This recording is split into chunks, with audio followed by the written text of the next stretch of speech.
तो आज देखते हैं कक्षा 12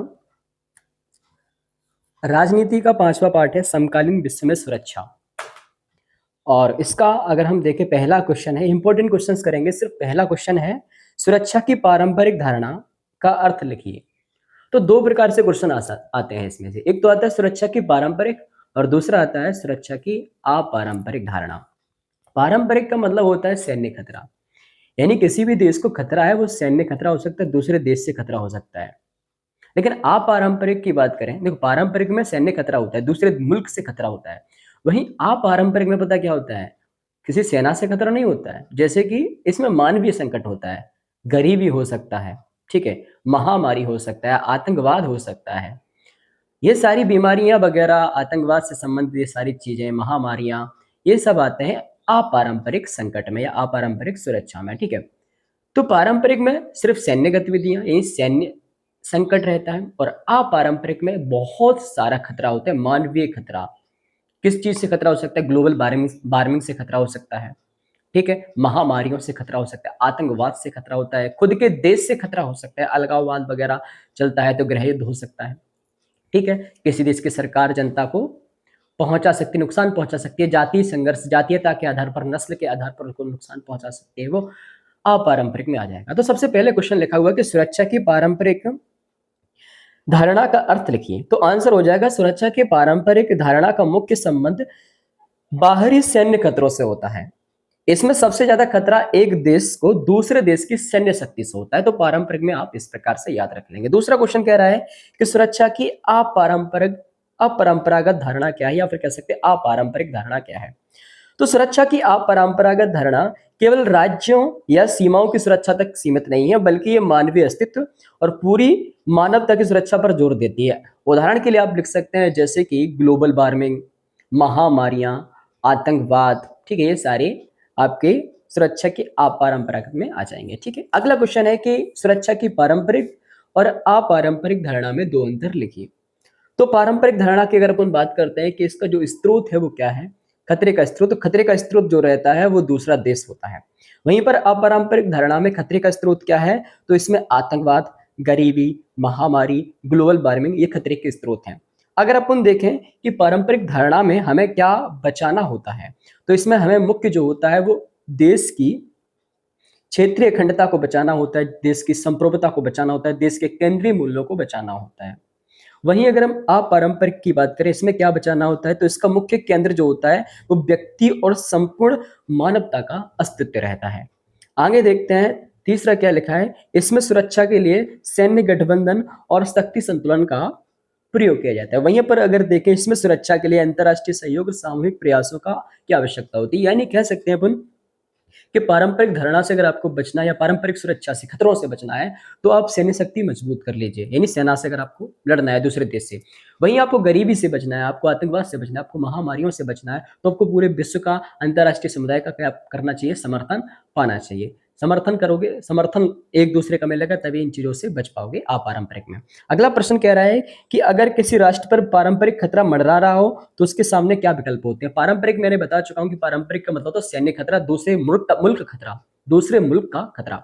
तो अगर किसी पर भी दूसरा देश आक्रमण करना चाहता है तो हमारे पास तीन ऑप्शन होते हैं किसी भी देश के पास। पहला ऑप्शन होता है आत्मसमर्पण करना, हम क्या बिना युद्ध किए ही आत्मसमर्पण कर सकते हैं। दूसरा होता है अपरोध की स्थिति, हम अपने युद्ध के या कि युद्ध की स्थिति को इतना भयावह बता दें, दूसरे जो मुल्क अपन पे आक्रमण करना चाहता है उसको युद्ध के इतने खतरनाक परिणाम बता दें जिससे वो डर कर क्या ना करे, युद्ध ही ना करे। तो ये अपरोध भी युद्ध को रोकने के लिए होता है। तीसरा ऐसा है रक्षा या फिर युद्ध, ठीक है। जब आगे वाला डरता भी नहीं है, अपरोध भी नहीं मानता है, युद्ध करने की बिल्कुल तैयार होता है, तो हमको क्या करना पड़ता है, युद्ध करना ही पड़ता है, और जितना हो सके अपने आप को बचाना पड़ता है। तो तीन याद रखेंगे, आत्मसमर्पण, अपरोध और रक्षा। अगला क्वेश्चन है शक्ति संतुलन क्या है। तो शक्ति संतुलन का अर्थ यह होता है कि जब भी कोई दूसरा देश है वो अपनी सैन्य शक्ति बढ़ा रहा है, आर्थिक शक्ति बढ़ा रहा है, राजनीतिक शक्ति बढ़ा रहा है, तो उसी के अकॉर्डिंग हमें भी अपनी क्या करना पड़ता है, शक्ति बढ़ानी पड़ती है, जिससे क्या है हम सुरक्षित रह सकें। तो शक्ति संतुलित करनी पड़ती है हमको। तो लिखा हुआ है कि शक्ति संतुलन का अर्थ है विभिन्न राज्यों की शक्ति दो पक्षों में लगभग समान रूप से बटी रहे, ताकि कोई भी एक पक्ष या एक राज्य इतना अधिक शक्तिशाली ना हो जाए कि वह अन्य राज्यों पर हावी हो सके या उनकी स्वतंत्रता छीन सके। अगला क्वेश्चन है शक्ति संतुलन बढ़ाने के तरीके क्या है। तो जैसे पाकिस्तान और भारत, पाकिस्तान अगर अपनी सैन्य शक्ति बढ़ा रहा है तो भारत को भी लगेगा कि शक्ति संतुलन में रहना चाहिए, तो क्या करे, भारत भी अपनी सैन्य शक्ति बढ़ाए, आर्थिक शक्ति बढ़ाए। साथ में शक्ति संतुलन के लिए अपन दूसरे देशों के साथ क्या कर सकते हैं, समझौता भी कर सकते हैं, ठीक है। तो दूसरे देशों के साथ गठबंधन बना सकते हैं। शक्ति संतुलन के बनाने के दो तरीके हैं, ठीक है। अगला क्वेश्चन है निशस्त्रीकरण क्या है। तो याद रखेंगे दो प्रकार से क्वेश्चन पूछे जाते हैं, दो प्रकार से, एक आता है निशस्त्रीकरण और एक आता है अस्त्र नियंत्रण।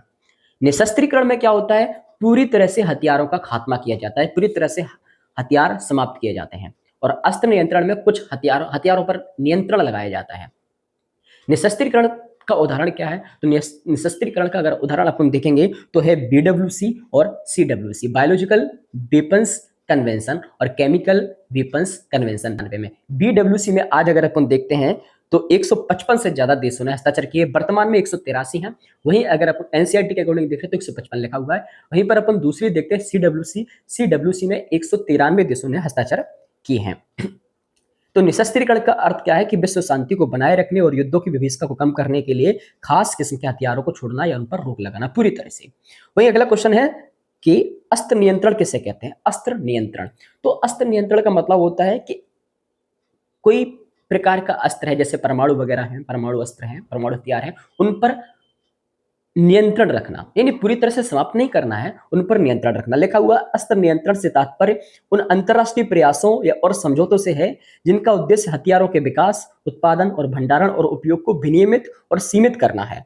यह सिद्धांत इस मान्यता पर आधारित है कि राष्ट्रों के पास हथियार तो रहेंगे, लेकिन उनकी संख्या और प्रकार को नियंत्रित रखा जाए ताकि युद्ध की संभावना कम हो सके। इसके दो उदाहरण याद रखेंगे, NPT याद रखेंगे, ठीक है, साथ में SALT याद रखेंगे और START भी आपको याद रखना है, ठीक है। NPT परमाणु अप्रसार संधि है, जिस पर 1968 में क्या किए गए थे, हस्ताक्षर किए गए थे, ठीक है। और BWC पर 1972 में हस्ताक्षर किए गए थे। परमाणु अप्रसार संधि किसे कहते हैं, तो परमाणु अप्रसार संधि जो 1968 में लागू हुई, ये एक ऐतिहासिक अंतर्राष्ट्रीय समझौता है जिसका उद्देश्य जो है परमाणु हथियारों के प्रसार को रोकना, परमाणु ऊर्जा के शांतिपूर्ण उपयोग को बढ़ावा देना, दूसरी बात हो गई, और अंततः परमाणु निशस्त्रीकरण को आगे बढ़ाना है। अगला प्रश्न है सुरक्षा के पारंपरिक तरीके कौन से हैं। 2025 में आया हुआ क्वेश्चन। तो पहला है अवरोध, दूसरा है रक्षा, और तीसरा है शक्ति संतुलन, और चौथा है गठबंधन बनाना, और पांचवा है विश्वास बहाली। अगला क्वेश्चन है आतंकवाद कैसे कहते हैं। तो आतंकवाद का अर्थ है राजनीतिक हिंसा से है, जो जानबूझकर और बिना किसी दया के नागरिक को निशाना बनाती है। इसका मुख्य उद्देश्य समाज में भय पैदा करना और सरकार या व्यवस्था पर दबाव डालना, अपनी मांगे मनवाना होता है। मानवाधिकार का क्या अर्थ है, तो मानवाधिकार वे बुनियादी और मूलभूत अधिकार होते हैं जो किसी को भी मानव होने के कारण मिलते हैं। अगर मैं मानव हूं तो मुझे भी मानवाधिकार मिलेंगे। ये मानव अधिकार जो होते हैं हमारे विकास के लिए जरूरी होते हैं, अगर ये ना हो तो हमारा विकास भी नहीं हो पाएगा। मानवाधिकार को कितनी श्रेणियों में बांटा गया है, तो 3 श्रेणियों में बांटा गया है। मानवाधिकार को कितनी श्रेणियों में बांटा गया है, तो 3 श्रेणियों में बांटा गया है। पहला अगर अपन देखेंगे तो पहला लिखा है राजनीतिक अधिकार, दूसरा है आर्थिक और सामाजिक अधिकार, और तीसरा है उपनिवेशीकृत जनता या जातीय और मूलवासी अल्पसंख्यकों के अधिकार, ठीक है। तो आपको मैं शॉर्ट में काफी बताया है, समझाया है, क्योंकि पेपर आने वाले हैं और इतना टाइम हमारे पास नहीं बचा। अगर आपको वीडियो पसंद आई है, वीडियो को लाइक करें, चैनल को सब्सक्राइब करें, आपको PDF भी प्राप्त हो जाएगी। Thank you so much.